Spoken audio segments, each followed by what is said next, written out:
Network ay nagbahagi ng ilang press conference photos ng bagong historical Korean drama na The Queen Who Crowns. Tampok ang pangunahing bida na sina actress Cha Joo-young at actor Lee Yoon-wook.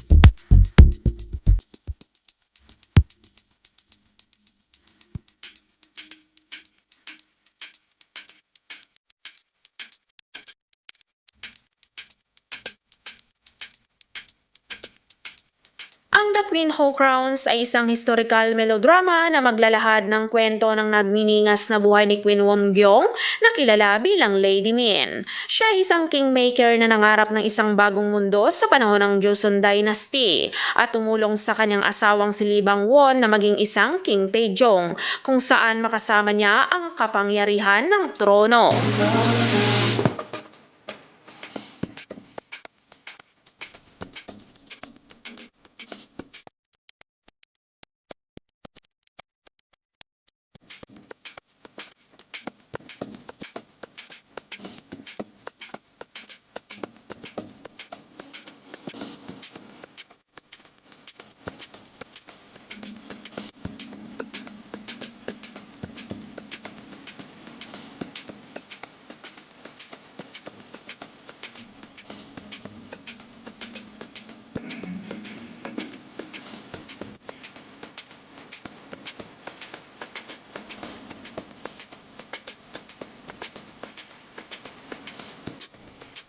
Ang The Queen Who Crowns ay meron itong 12 episodes at ipinalabas na ang unang episode noong January 6, 2025.